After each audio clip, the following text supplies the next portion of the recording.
Hello everyone, today I'm going to show you how to set up a TradingView account for crypto stocks.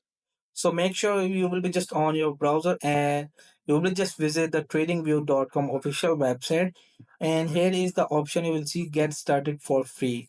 So there is zero fees and forever and no credit card needed. So I will be just tap on it simply.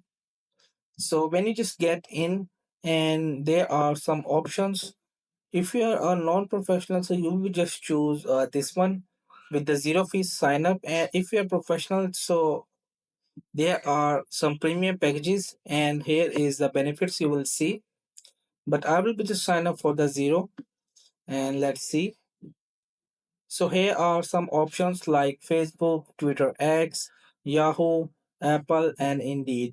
So you will be just log in with these of options, and but I will be just recommended for the Google. So I will just sign up with Google and let's see.